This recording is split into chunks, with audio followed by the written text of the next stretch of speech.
All right, we are back here on the Sky, guys, covering week three of Maul Shadow Lord. Chapters 5 and 6 dropped on Monday. We are recording on Tuesday night, so one of our earlier turnarounds here. I'm one of your hosts, Mike Phillips.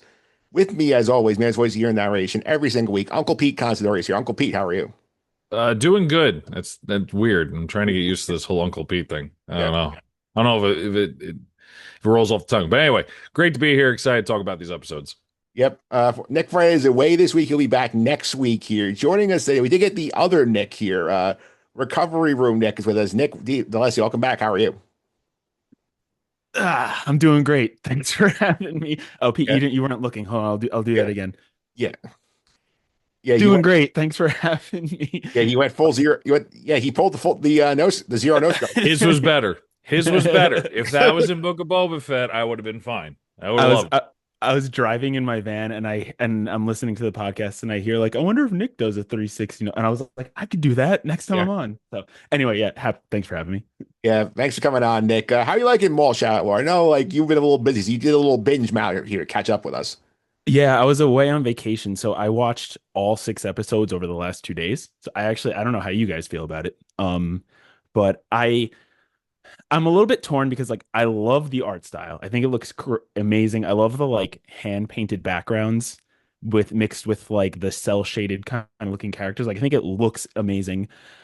I kind of just like it though. I don't love it. I kind of like it. I almost kind of feel like in the beginning it felt like a mall show, and then it's kind of starting to just feel like a Clone Wars or Rebels arc that Maul is a part of, kind of. But I like it though. I'm not in love with it though. I think I was expecting a little bit more out of it. Yeah, well, we've been pretty high on Wall so far, so we'll see like if this week, which I think like part of it we'll see if it was we can see what was the slowest week so far, but I do think there's still intrigue here. Better than a lot of stuff we got in the anime front of late, so definitely looking forward to that here. And Pete wants to subscribe to the Sky Guys. Do so Apple Podcasts, Google Play, TuneIn, Spotify, Amazon, all usual suspects. Simply search for the Sky Guys for your podcast platforms for episodes there here. And we're still doing our double drops, getting your flashback Fridays for Mandalorians. We're just about a month away from the movie right now, so make sure you subscribe. A lot of fun stuff coming. Yeah, a ton. A ton. Sorry, something popped up on my screen. It's making me like super bright. Yeah, tons coming up. Make sure you're subscribed. And yeah, I mean, you don't want to miss out. Yeah, and Nick, people want to follow social media, they can do so. Sky Guys Podcast, all your favorite social media platforms. Because email skyguysPod@gmail.com. Yep. It's super simple. It's the same name across the board. Just add pod for the Gmail. Yep. All right. So let's go to our social media comment of the week. We're going back to TikTok this week. It's our discussion of Book of Boba Fett Chapter 7. We talked about Pete made this call that could Cad Bane or Boba Fett show up in the Mandalorian and Grogu movie. Mike Streer had a different situation here, take on this whole situation here. He says Star Wars needs to be condensed. Three separate shows tell one story is ridiculous. Book of Boba Fett was good for 1 to 2 episodes, then it dragged out. Ahsoka was all right. It had its moments that could have just been part of the Mandalorian. All this coming from Mando just makes everything so goddamn overcomplicated and forgettable. And this comes from a lifelong diehard Star Wars fan. So, Pete, how you feel about that? I would ask if he's a Marvel fan. Yeah, this is what literally what Marvel does. Right. I mean, I feel like the there was three phases. There's 26 total movies to get to Endgame. Yeah. Now there's the shows, and so like I wonder what his take is on Marvel. My assumption is he feels the same. I kind of agree and disagree. I feel like yes, it's a lot of content, but I don't think it's that terribly hard to follow like Marvel is because Marvel's way over can like just way over condensed. So I would say I understand and I agree and disagree on that one. Yeah, Nick, what do you think? Because I do feel like he has a point to some degree where, like, it does feel like, there are storylines that are drag across like 4 shows that you could, maybe make the stream more streamlined at the same time. But this is nowhere near as bad an offender as Marvel is. Yeah, I would say kind of echoing both of you. I agree and I disagree. I think that I like that there's all these different shows and movies that are going to build up to one thing. But I think the issue is probably more with like the shows just not being great. Like they kind of do the Marvel thing where it's like, was this a movie that they chopped up or was this meant to be a TV show? And I think that's probably more an issue I would have. But I like little bits of everything leading up to one big thing. Yep, that's for sure, Aaron. Since you're here and you're a Nick, you want to do the Star Wars news today? Sure. All right. So what do you got? All right. So to start us off, Dave Filoni revealed in an interview that Maul Shadowlord drew 4.1 million views across Disney Plus in its first 7 days on the stream. Yeah. So Pete, first two episodes, 4.1 million viewers, still number one on Disney Plus as of yesterday morning. Compared to like a different show, like outside Disney, is that a lot? Is that a big number? I'm not familiar with the ratings there It feels for like pretty TV good for shows. it feels pretty good for an animated Star Wars show. No, I mean it's impressive, right? I mean, like nothing I've made has gotten 4 million views, you know. So I mean, I'm just curious if that number against other shows is significantly high, significantly low. Yeah, But being top on Disney's good. yeah, I'll give you an example here. Like this or something that in terms of, like, let's say, like, I'm not taking sports out because sports is its own thing and sports tends to do well because you have to watch it live. For example, the premiere of Survivor 50, which has been on the air forever, got over 5 million viewers For one episode. for one episode, like the night of it Was aired. it 4 million cumulative over two episodes or each? 4.1 million views of the show over 7 days, according to Filoni. Oh, okay. So for two episodes, yeah, I mean, all right. I mean, it's kind of hanging in there with the big shows, right? Because Survivor's a pretty big show, right? Yeah, it's pretty good. So pretty impressive. Yep. All right. What else we got, Nick? So I guess this one is this bullet point. It says reactions to the final trailer for The Mandalorian and Grogu. So I guess we'll just quickly go over how we felt about the final trailer. Yeah, because they dropped it this weekend. I know Pete was traveling this weekend, so I'm not sure if he got a chance to talk about it. So Nick and I will handle this in here. I thought it looked good. I think I was intrigued by what I saw. Yeah, it feels like a movie, which Yeah, is good. It feels like a movie, like a Star Wars movie, and a lot of Zeb, a yeah. lot. And I'm like glad we're seeing Zeb. Like he's in two scenes, and they did that live action model for 30 seconds. So I'm glad he might actually be a part of this crew also, which is pretty cool. I think the other thing to note worth here is I think the narration that you get at the beginning. I think it's supposedly the narration of the actual star of the movie. I think that's a pretty unique thing, is it's designed to bring the casuals in and kind of catch you up on what you're up to here with these guys. So Yeah, it did kind of feel like a quick crash course on like if you don't know what the Mandalorian Grogu is, here it is. And then, so I think it did a good job of making people who maybe don't watch the show be like, "Oh, let me check out this new Star Wars movie." yep. All right. What else we got? John Favreau revealed at CinemaCon that there's an entire stop motion sequence in The Mandalorian and Grogu. Pete, this sounds fun. I wonder. So it's a like Stop where? in the movie. No, no, I know, but like where in the movie would that fit if it's a live action movie? It's an You think interesting. they're gonna have that like chess game, like the stop motion, the claymation kind of thing? I would Yeah, like I'm curious how they're going to integrate that into a live action movie. Like it can't just go from live action, cut to a scene that's stop motion, then cut to a scene. I mean, maybe they could. I don't know. I I would just feel like, I would assume it's Grogu and the Anzellans. I would think would probably be the stop motion because they're puppets. yeah, but you're going from, yeah, but puppet and stop motion is different. No, stop motion is your frame by frame moving, like I don't know. Look, I could be wrong. I'm not in cinema like this, so I am sure it'll work fine. We probably won't even notice which one's stop motion or not. It just confuses me a little bit. I would assume it's Grogu's involved in this. That's what we might my assumption. Yeah, the puppets make sense. I mean that would make the most sense. Forgive my ignorance on how films are made here when it comes to that stuff. All right. So what else we got, Nick? The Bespin Bulletin is reporting that there's reportedly been a writer's room assembled for a new Disney Plus Star Wars show, presumably a live action one. Yeah, which to me, there's a couple things you can look at here. We know that Carlton Cuse was doing a Star Wars show. Could be for this. There's that mystery horror project. Could be that. I would assume it's probably something in the Mandoverse. I know they're trying to figure out what to do next for the Mandoverse after Ahsoka too. So I think those are probably more realistic options. Do you think it's like a new IP or it's just a continuation of something that's art? Not a new IP, you know what I mean? Like It could be. It's a new probably story or it's probably a new series. I don't think. I think it's a new series, but it could be tied to the existing storyline. yeah, that'd be cool. All right, and then last for news this week, Favreau did an interview with SFX magazine revealing some details about the original plans for The Mandalorian season 4, which would have featured a lot of characters and focused on building Grand Admiral Thrawn's storyline to tee up Ahsoka 2. Those plans were altered by the writers and actors strikes of 2023, when Disney then shifted its focus into moving the characters to the big screen. So Pete, would you have wanted this? Would you have wanted a Mando 4 where Mando's dealing with the Thrawn stuff and Thrawn is a big piece of this here?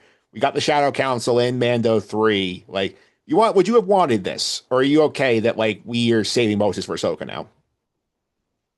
I think I would have wanted it when the two worlds kind of combined, right? Yeah. I think that this was planned that way, and it's probably where it's going to wind up. We're talking about that Filoni Avengers kind of movie that's coming out in like 29 or something. I don't remember the timeline of it. Yep. I would be fine with it, right? Because like at the end of the day, with the dark saber gone and all this stuff that's happened, what direction do you go with Mandalorian now? Like I feel like you need that big bad, and I think Moff Gideon is still that villain, but I feel like you need something higher and more powerful, and I think Thrawn is the way to go. I would be okay with it. Now, most people probably would disagree with me, but I don't see a problem with doing that, or I wouldn't have seen a problem doing that for a season 4. Yeah, Nick, I feel like now it just depends. I think if the movie does well at the box office, we're gonna get another Mandalorian movie. I think if not, I think we'll go back to season 4 with a new idea, not necessarily this one. I almost wonder. So to almost bring it back to that trailer a little bit, like you see his mask gets taken off again, and we already went through a whole plot of him, rectifying that he took off his mask the first time. I almost wonder if Pedro Pascal's Mandalorian is going to make it out of this, and then they're going to have to do a whole new thing. Like that's where my brain is going with that. I don't think you're killing him off in the first movie that you had like, in a while. Yeah, I mean, I don't think so either, but that would be cool. All right, is that it for the news here? That's all for the news. All right. Chapters 5 and 6 of Maul Shadowlord came out on Monday. Chapter 5, Inquisition. Chapter 6, The Night of the Hunted. Two very episodes that are tied together quite well. It's feel like a two-part event kind of for mid-season, and you have this whole sequence where Diodaki and Devin and eventually Lawson are being hunted by the Empire.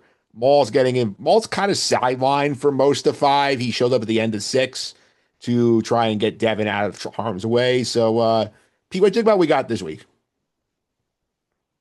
A lot of action. It still drives the story along. I don't think that it's lacking any story, but I feel like a lot of the story is wrapped in the action mostly. I really like this dynamic of the Empire and how there's like personal ties to the Empire with Captain Lawson's family. But overall, I think it was a strong week. Was it as strong as last week? Maybe not, maybe as strong, but it was good. Yeah, Nick, what'd you think? I know you said you were a little like unsure now about the direction of the show after watching these two. Well, so I guess I should uh make that statement a little bit because I think I wasn't crazy about episode 5. Yeah. It like there was some cool things that happened in it, but it also kind of just felt like a whole lot of nothing really happened in that episode. And then episode 6 I liked a lot. So I think you almost kind of have to look at 5 and 6 as one episode is what it kind of felt like because it even like directly picks up from it. There's no like I don't think there was even a cold open in episode 6. I think it just goes right into it. So if as overall as a whole, I like a lot of the things that they did. Yeah, and Pete, this is another one where the 2 episode drop worked. I think we had just gotten 5 and had to wait a week. I think we would have been more annoyed. If I was at 5 and 6, kind of go, like, okay, cool. Now I'm ready to hit next, see what happens after this. Yeah, I feel like 5 and 6 need to go together. I think they kind of flow smoothly into each other. And I think you're right. If we got this in a week and then we had to wait, I'd be like, this was kind of weak, a weak performance here. So I think 6 incredibly helps 5 or helps 5 incredibly well. If it was alone, we were having a different conversation. Yeah, I think so too. And let's get to some of I think there's 3 real plot points I want to discuss. This week's 3 storylines here, which I think, Pete, we should start with the arrival of the Empire on Janix, and we start to see how they take over a planet. We see them show up with the ships. We see the stormtroopers show up. We see Lieutenant Blake shows up, and he's taking over the police department. He's interrogating Lawson's boss, Kleiss, I think her name is, interrogates Lawson, basically find out that Kleiss has been quote unquote removed. And Pete, would you assume that she basically has been sent to prison at this point for disobeying orders? When they said permanently transferred, I assumed they just killed her. Yeah. I mean, because you see the scratch marks on the table. I mean, granted, that can mean anything. It could be, like you said, imprisonment or anything like that. But I mean, very typical Empire from what we've seen in Star Wars, right? They take over planets very swiftly with a lot of manpower. Granted, most of that manpower can't hit a target, but they have a lot of presence, they have a lot of confidence, and they have a lot of orders that they want completed. So it's very on brand for the Empire, and it just shows throughout this and other episode media, other Star Wars media. Yeah, that's for sure here. And also, Nick, we see that they brought the big guns here because our boy Marak from Ahsoka is here and he's helping interrogate Lawson. He wants to figure out where Maul is and how to deal with Maul. So we haven't seen Marak show up in this show. Right. No, Marak. Right. I think Marak was in Ahsoka, and then Marak was also in Tales of the Jedi, right? Which I think one of them, right? He's in the Empire. Empire. That's the one, right? Yeah. Yep. Yeah. So bringing him in is cool because I mean it's a cool design, you know. And then I like, when he's doing his investigation and he's looking around, he sees like the lightsaber scores, and I almost wonder if he's doing that like Cal Kestis, like can he actually Yeah. see it? Yeah, I think it's the same technique he's using. Yeah, I think he's doing that. And then I also like too what this episode did was Lawson's son, what's his name? Ryden? Riley. They kind of give you like his perspective because his mother works for the Empire, and then he even talks to his mother and she's like, "Don't worry, sweetie, everything's gonna be fine." So you kind of see it through his lens of like being like ignorant and naive to it, and then seeing in real time like how difficult his life is becoming and how messed up the Empire actually can be. So I think that was a cool element that they added in it too. Yeah, Pion Marak specifically. I think like in Ahsoka, we saw he was cool. We saw he's a good fighter. Didn't hear much from him. Like now we're getting a more detailed like Marak perspective here, seeing like what he's like as an Inquisitor. Like, were you happy to get that here? I was. It kind of made me mad we didn't get more in Ahsoka, but it's cool to see him back. Yeah, for sure. Yeah, I was. There was also that hint in Ahsoka too, like he was kind of undead in Ahsoka. They did kind of leading that direction. So like, I wonder like something where like maybe Marak dies at some point in this show, and then we sort of see him get resurrected by the Night Sisters later. Maybe. Yeah. It's not a bad theory. Another theory here. I also want to bring up the point Nick brought up here about the connection with the Lawson family because Riley sees the Empire arrive. He goes to the police station and he runs into Two Boots right as Blake. And I was like, why is this kid here? And like Two Boots says, oh, he was just leaving. He's looking for his father. It's like, good, make sure he gets out. He calls his mom, and the first time we see Mrs. Lawson, so we see that I didn't catch her first. I forgot to catch her first name, but like she basically says, hey, the Empire's here. Cooperate with them, please. Tell your father to cooperate too. And then we see, like that situation play out where we had the Lawson family dynamic where Lawson's basically like, okay, like I don't want to do with any of this. So were you surprised, Pete, we got to see Lawson's ex-wife or separated wife so quickly?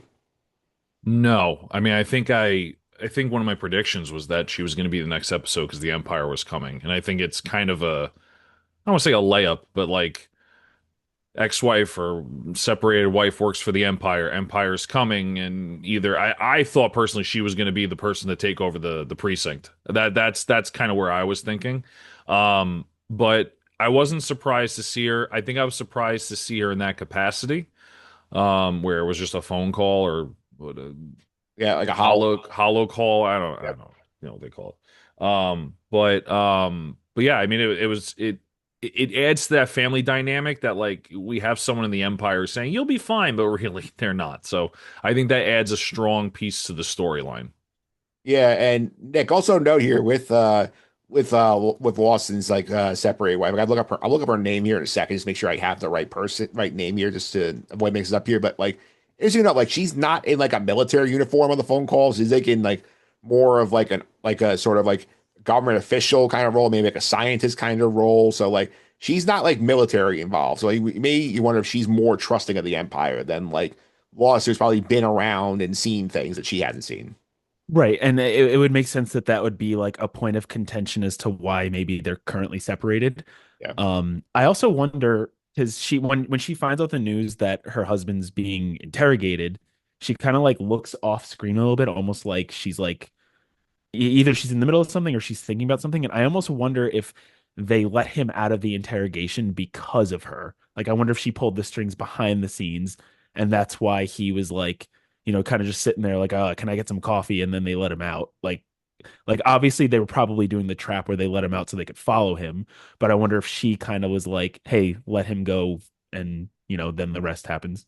Yeah, her name is Drea. I did look it up, so let's make sure we Right. have that right. So that's going on. I also think in terms of the Empire storyline here, I think Two Boots also Pete gets a little rude reality check this week where like the Empire shows up and he's all like, "Oh, this is great. They're giving us so many resources. They're gonna help us. They're gonna take care of this and try and leave and they'll just help us solve our problem." And Lawson's talking, I think earlier, so he's like, "You have no idea what you just signed yourself up for, buddy. Like you made our lives a lot harder." And then I think at the end of the second episode, like when well, Blake sees Two Boots' boots and says, "You got to take those off, bud. They're not standard issue here." So Pete, Two Boots, I think, is starting to realize maybe I shouldn't have called the Empire. Two Boots is going to be no boots soon. And I don't know if the droid has the capacity to be like, I made a mistake. Right? Like I feel like droids follow protocol. And the protocol is this is what I was supposed to do. And I feel like most droids and Star Wars are like, yeah, I did what I was supposed to do. I don't understand what the problem is. Like there's no humanity in droids, right? They're machines. So I feel like I don't think Two Boots is gonna like realize it in the sense of that. I think he's just gonna be upset that he can't Where's not Boots? upset, but yeah, he's not gonna have his boots. Things are gonna be changing, and he's gonna be like, okay, like I follow protocol, but like I still don't like it. Like I feel it's gonna be like one of those deals, but I don't think he's gonna go back on his decision. I think he's gonna be very firm on it still. Yeah, it's interesting too, Nick, because we see that Two Boots is in the office when they put the Bolton out to find Lawson here. Lawson was his partner, so we're curious. Like, we don't really see Two Boots get involved in the investigation here, trying to track Lawson down. So I'm curious, like, where he falls on this. Well, yeah, it's kind of I feel like Two Boots didn't even care until they told him he had to take off his boots. And then all of a sudden when he was like, "Wait, I'm I don't like this." He didn't seem to really care too much prior to that. And obviously seeing Lawson wanted and then him telling him to take off his boots, I think in that moment eh, he kind of had that moment of realization of like, oh, maybe this wasn't the best idea. Because he even says when he's talking to Lawson, he's like, I don't have the capacity to tell whether or not this will be a good idea or not. I'm just following protocol. So I think the pieces will come together. And I have a feeling that Two Boots is going to have a moment of redemption at some point.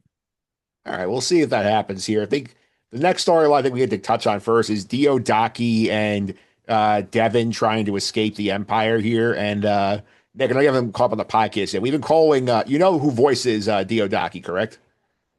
That's the Allstate commercial guy, right? As Haysbert, Yeah, yeah.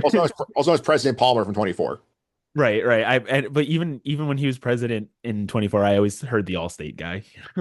Yeah, so if we're shorthanding, we've been calling him Jedi Master Palmer just to like keep it up, like sort of like because Diodaki's a mouthful of points. So Right. Okay, cool. yeah, so basically the Diodaki Devon stuff is like when the Empire arrives, like Diodaki says, "Okay, we got to go, kid. We got to move." Devon's sort of like, "Okay, like what about Maul? We can't leave him here." And Diodaki's like, "You know what? It's the Empire's here. They can deal with Maul. Like we'll get ourselves out of Dodge." They try and get themselves out. I think at one point they do the Jedi mind trick to try and get by a stormtrooper, but they don't move fast enough. They end up hiding, and then he says, "Okay, we need to find a place to lie low." And then they end up in Lawson's apartment here, and that sort of sets up the drama for episode 6, Pete. The Jedi always have to ruin things.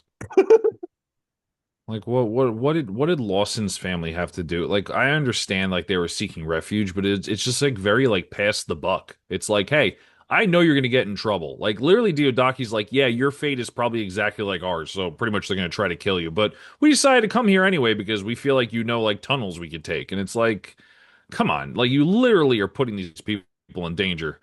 Doesn't seem like the Jedi way. It seems a little selfish. However, makes for a good storyline and lets the story move forward. So I guess it's needed in some degree. In his defense, though, Pete, how many people does he actually know on this planet who might help him? I don't care. The Jedi are supposed to be protecting the citizens and protecting the Republic at the time, and you're going, okay, I know these people are gonna get killed, but I'm gonna go to the apartment anyway, and I'm gonna bring in a son, a kid that had nothing to do with anything, and now he's most wanted too. So a little selfish in my opinion. And just the Jedi are literally the reason why Order 66 happened, and now they're just ruining families' lives on was it Janix? Yeah. Yeah. And Nick, also note here, something I mentioned here is like, it's also interesting that while they're on the run, Diodaki and Devin have this conversation where like Diodaki says, hey, I know you talked to Maul. I know you think Maul might have some good ideas. We can't trust him. So I think this is also setting up a groundwork for later on in the season. Well, yeah, absolutely. I mean, I agree so hard. When Diodaki, when they show up in the apartment, I was like, oh my God, that's it. This is over. Like that's Yeah. stupid. And I think you're seeing Diodaki not like do very well. Like everything he tries to do kind of bites them back.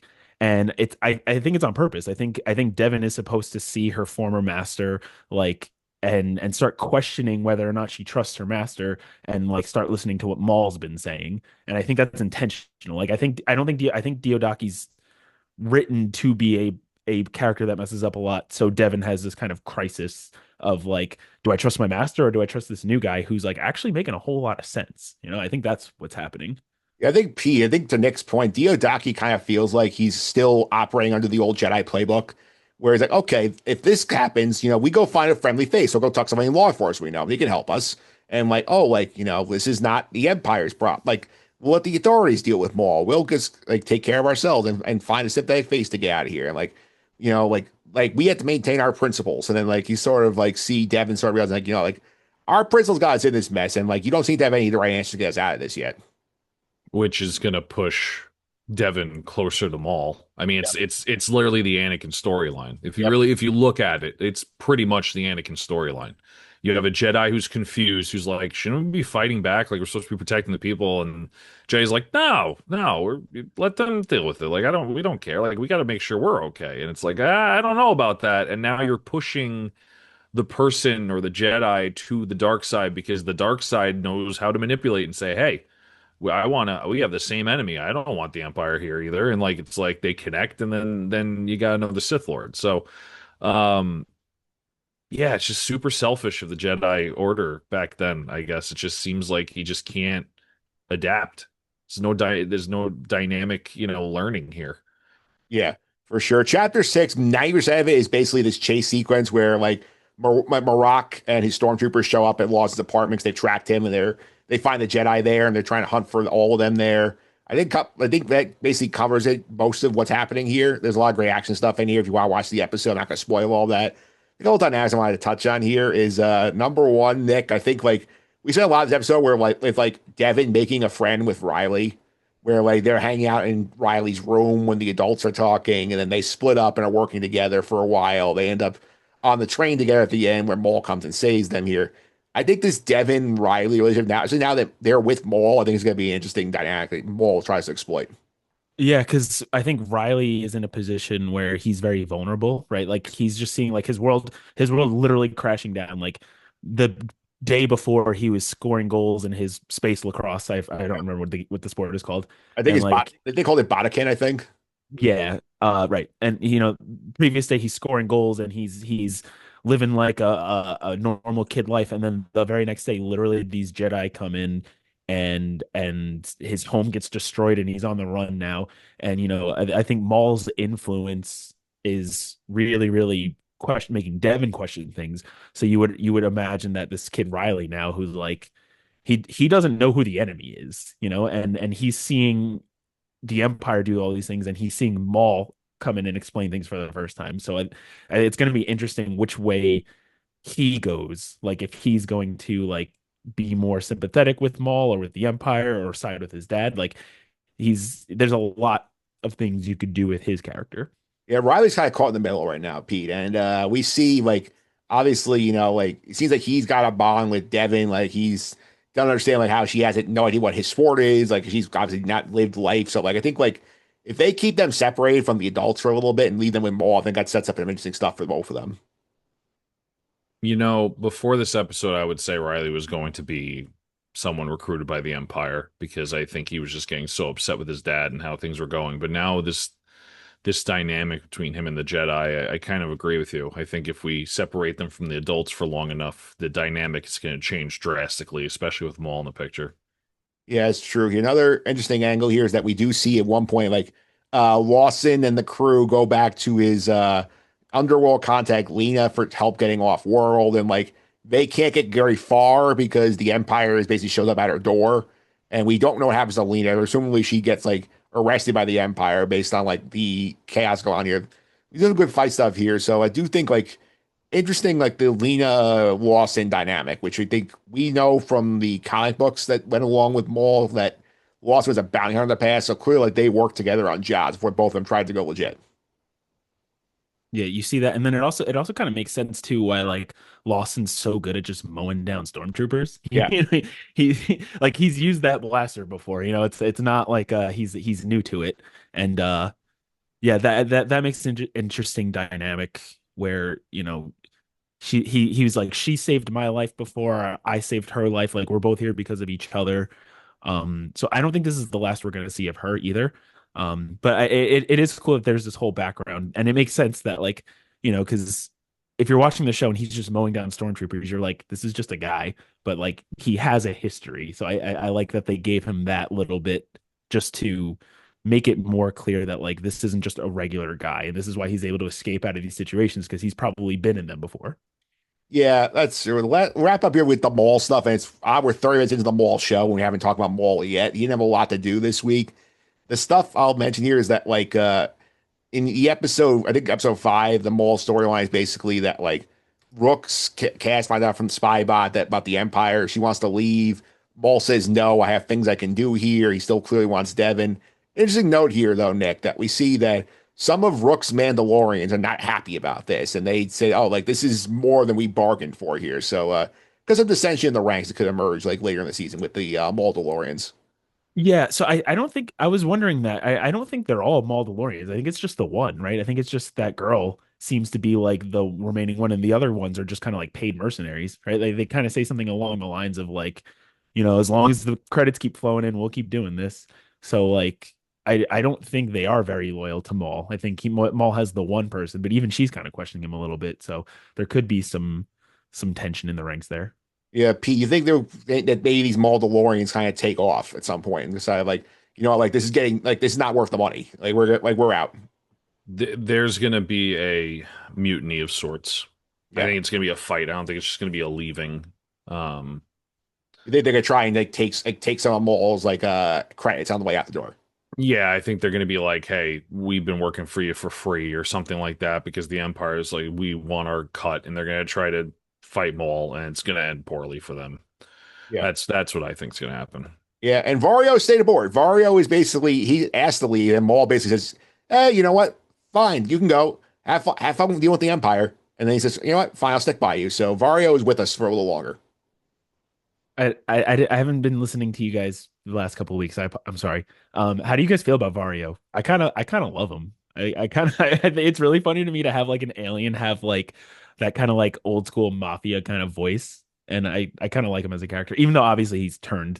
Yeah, He's gonna backstab everybody, but I kind of like him. he's very comic. He's the comic relief we need. Yeah, exactly. Do you guys want to know his first name is? I did look this up on the wiki. It's actually hysterical. Sure.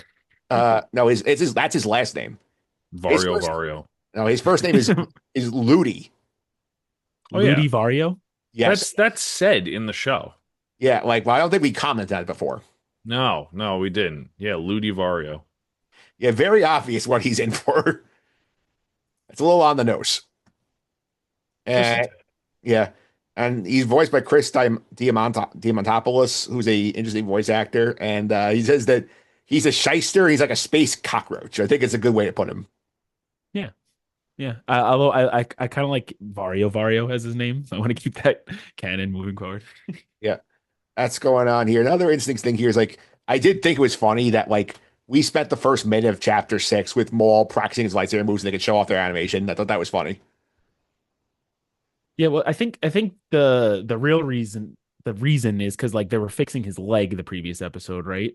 Yeah. And so like he's probably testing it out, you know. And also it was kind of cool too. It was like I wonder if there's like a little callback, like they're fixing his like metal legs, Yep. and he's like wincing like he's in pain. And Yep. you know, like if you think back to episode 5, the movies, the trilogy, when Luke has his hand replaced, he has a robotic hand and they're poking his fingers and he's like, ow, that hurts. So I think it's cool that there's like that continuity that they feel pain even though it's like a robotic part. Yeah. It basically says that's leading to Devin. He learns about where Devin is from Spybot. Maroc basically is chasing them down. They're on like a cargo train. Maul shows up, starts fighting Maroc. Really cool, Pete, to see the dual lightsaber on dual lightsaber fight, which we have not, I don't think we've seen that ever. And no, I don't think we have. Very cool. Yeah.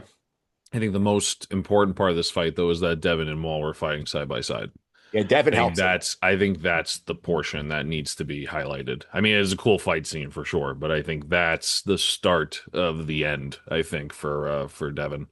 Yeah, because it's a great point you brought up here, Pete, because we do see that, like Devin has a choice there.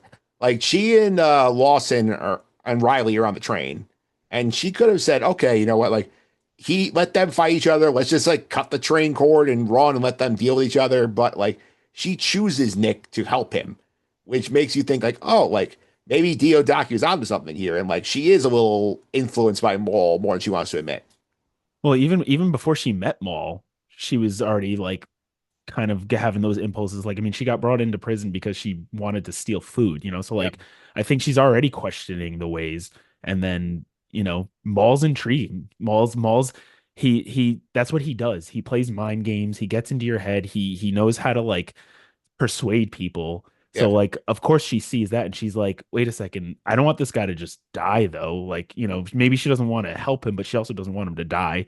And yeah, I mean, she fought alongside him and Maul was kind of like, I'm gonna paraphrase. He says something along the lines of like, do you see who the real enemy is? You know, you think it's me, but it's actually this. And like, you know, Maul has some good points with all the things he's saying. Yeah. He plants those seeds, they lets them grow. Yeah. Yeah. That's for sure. The last point of this episode here is that we do see at the end, Maroc has a hollow call with his supervisor, which we don't see who it is. We see who he refers to them as my lord and says that Maul is working with 2 Jedi and he's awaiting further instructions. So obviously, this is the theory point of the episode here. I think there are 3 realistic options who Maroc is on the phone with. It is either the Grand Inquisitor, is Vader, or is Palpatine. I don't think it's Palpatine. I think Palpatine is not involved with the Inquisitor project here. So I think it's either Vader or the Grand Inquisitor here. Do you have a direction you're leading on this, Pete? I'm going to say Vader because it's the easy answer. And I think anytime Star Wars can show Vader, they do. So I'll go with that. Nick, I'm inclined to agree. I think it's Vader, especially I think like if it was the GI, they would have shown us him. Or like, yeah, I mean, has there ever been a canon Maul versus Vader before? Has that ever happened? Not that I'm aware of. I think Not canon. I know there's like comic runs where that happens. So like if it's Vader, that would be sweet to have a Maul Vader showdown. But I don't think it's any of those options. I have a feeling we're gonna be disappointed and it's just gonna be like brother number 5 or something. You know what I mean? It's gonna be like whoever like the higher ranking Inquisitor is at that point. He's probably just reporting to them immediately. But it'd be cool if it was Vader. I wouldn't mind seeing Vader in this art style. I do think though, like I'm inclined to lean with Pete that is Vader. I think like if it was anybody else, they would have just shown us who he's talking to. I think the fact they hid it from us makes you think it leads you to believe that it's Vader. Or it's a Cool. very good strategy to make us want to watch next week. Yeah, that's true here. So anything else you guys want to say about the episode before we start wrapping things up? No, I think there was these two were pretty straightforward. Episode 5 was kind of like the setup. Episode 6 was the action one. I think overall, you know, the point was to get Devin and Maul kind of on the same side and see a whole bunch of action in between. And I think it delivered on that. Yep. So we'll update our trackers here for the week. 2 hit this week so far, Pete. So we had mentioned here we're keep talking about live action cameos. Maroc debuted in Ahsoka, so 2 live action cameos, one for each episode he was in. Nice. Yep. Like And it. yep. And Nick, for the first time since Obi-Wan Kenobi, we have activated the Inquisitor tracker here. So Barack's our first Inquisitor to show up here. So I think the next question is, will we get over under the 3.5 we had in Kenobi? I think I'd take the under. Yeah. And I just I pray that they don't fly with those lightsabers. They don't turn them into helicopters. That's as long as we don't get that, then I don't care how many we get. I know we're getting Scarecrow Inquisitor. I think he's in the trailer. I don't know how many more are getting beyond him. Yeah, I say I would take the under. Yeah. All right. So next up here, we'll do the MVP LVP board. These are the best and worst characters of Maul Shadow Lord as rated by us over the course of the season. This is through 4 episodes, the board here. So to reset, Mr. Maul on top at a runaway at +6. Two Boots is in second at +3. Vario on the board +1. I gave him a point last week, Nick.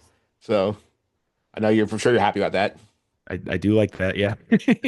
Our negative ones are Devin, and Pete gave a title card animator a -1 in the premiere because he couldn't find anybody else who deserved that LVP that week. I'll Okay.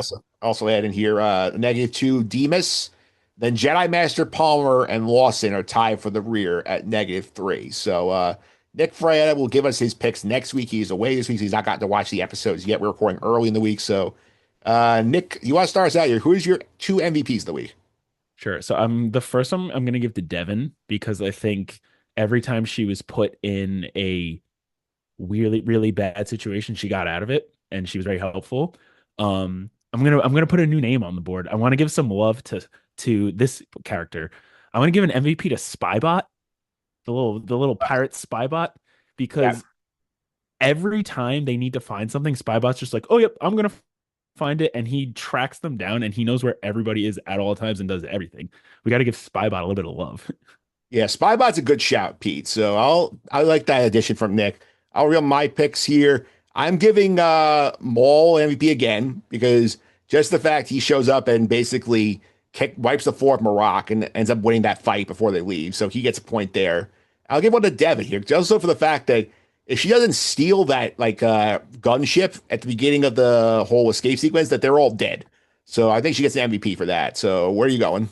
I'm in the same boat as you for the same exact reasons. Maul and Devin. Yeah, nothing much really more to say. Good week for Devin. She gets 3 points. She's out of the negatives. Yeah, that's good.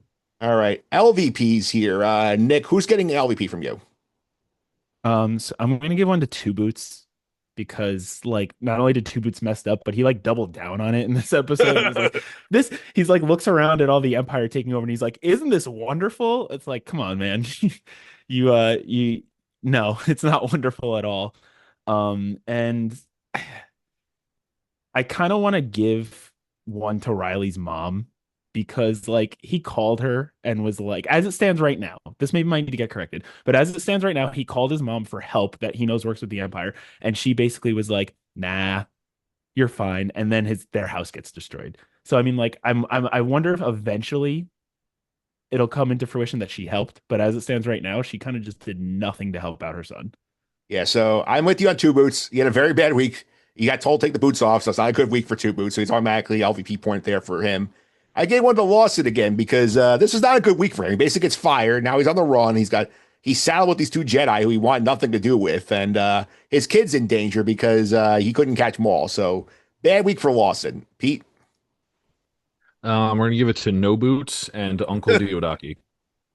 So okay, so Two Boots and Jedi Master Palmer. Correct. I mean, he just literally just puts people in situations that he doesn't need to.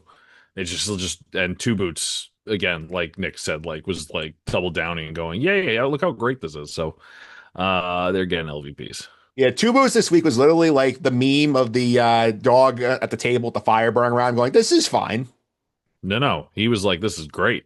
Yeah, Not just fine. It wasn't sarcastic. He was like pumped that the Empire was there. Yeah, he was like, look at all these resources they're giving us. And it's like, dude, no.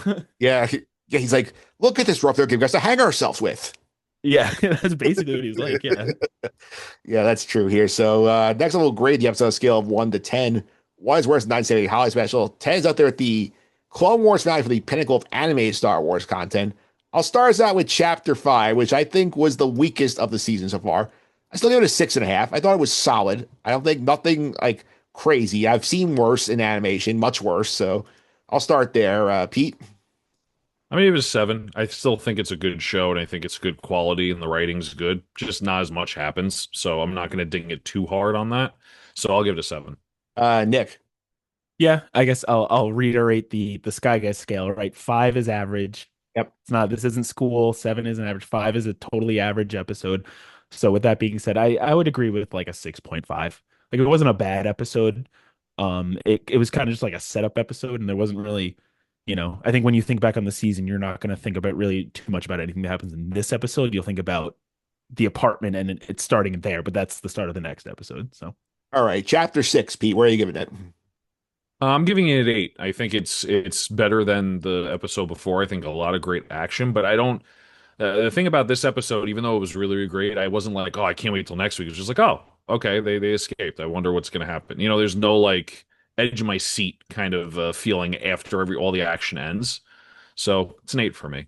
Nick. yeah, I'm gonna exactly the same thing for exactly the same reasons. It was a solid episode. It was good. The action was really cool. But there wasn't really anything that was like too memorable out of it. So that's why 8 feels good. All right. Crazy eights. Eights across the board from us. We'll see if Nick Friday gives an 8 also next week to complete the section here. So last but not least, predictions for week 4. And Nick, would you like the episode titles before you do that, before you make your predictions? Sure. All right, because I did this last week for Pete. It helped inform his picks, and he did pretty good with them here. So I'll go to the episode rankings here. So I keep track here. Episode 7 is called Call to the Oblivion. Episode 8 is called The Creeping Fear. Those are our 2 episodes next week. So, Nick, what do you think happens next week? Call to Oblivion and Creeping Fear. That's what they're Yep. called. Yep. And how many episodes is this season? 10. So it's 2 a week or 5 weeks. So this is going to be episode 7 and 8. Yep. So I feel like I think we're gonna start seeing Devin turn, and she's gonna really start siding with Maul. And then I'm not sure what the breaking point is gonna be. I don't know if it's gonna be the Inquisitor, like kind of taking out Maul, or Maul like doing something bad. But like she's gonna have that moment where she's gonna have to really pick a side, and I I think she's gonna go with Maul, and I have a reason why. But I think we're gonna start to see her gravitate more towards Maul. Anything past that, I'm not 100% sure. All right, so we'll go ahead here. I'll do mine here. I think the Empire will send help from Iraq. I think it's where we get Crow Guy. I think he's going to show up here next week and help Maul out. Maul brings Devin and Riley back to the base under the promise that he's going to tell them, hey, I can get you off world. I think that's going to be the selling point to get them over there, and they'll try and get the other 2 off here. And I think Two Boots and Lawson are going to meet up next week. I think Two Boots will end up finding him. Pete, what are you going with? They're really good metal songs. Yeah. I feel like Call to Oblivion and what was it? Creeping Creeping Fear. Fear. Yeah. Um, I think you're right. I think we get the second Inquisitor, maybe a third. Now that they know Maul is on World, maybe we get a bunch more because they really want to get this guy. Remember, Palpatine is that's like probably like enemy number 1 because he knows he's still out there. So I think maybe we get like a slew of Inquisitors. Maybe we even get the Grand Inquisitor. I don't know. Send out the big guy, maybe Darth Vader a little bit, but I don't think that's yet if that's going to happen. Yeah, and I think like Nick said, I think the premise of these next 2 episodes are going to be the growth of the relationship between Darth Maul, Devin, and even Riley. I feel like there might be something there as well, like we spoke about earlier. So I think that's going to be the overall theme over the 2 episodes. Action wise, I just think we're going to get a bunch more Inquisitors, and we're just going to get a bunch more lightsaber fights. So you're saying Riley becomes a drug runner basically by the end of the season? I feel I don't know if it's that far, but I feel that Riley is gonna like see that manipulation, right? I don't know if he's gonna buy into it like Dylan is, but Dylan, Like Devin. Devin, thank you. Jeez, Riley and it's too many names that I have to remember. You'd think I'd be more prepared for this. Yeah, I think he's not gonna succumb to the manipulation, but I do think there's gonna be something there. Yeah. I wrote your first as your first point. I wrote more Inquisitors, MOAR Inquisitors. Sure. Yeah. All right. So More that's Uncle Inquisitors. yeah.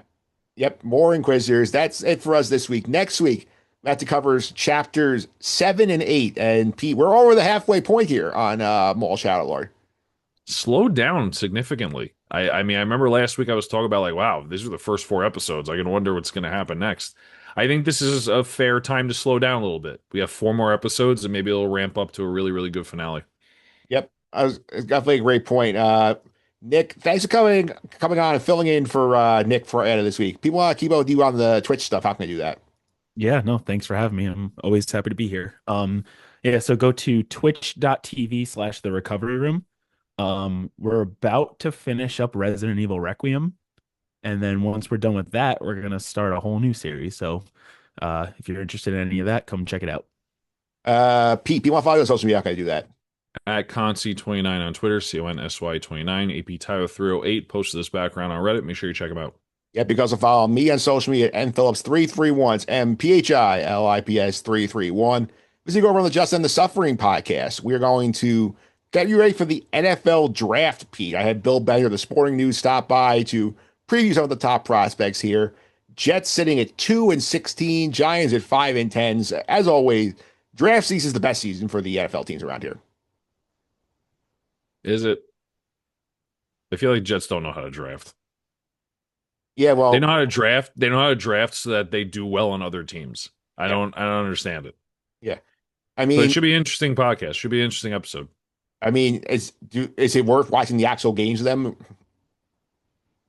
I mean, I think I watched one Jet game last year and I'm like, yeah, this is about right. And I just didn't Yeah. watch. You know, it's sad. I want to watch the Jets. I want to get excited for the Jets.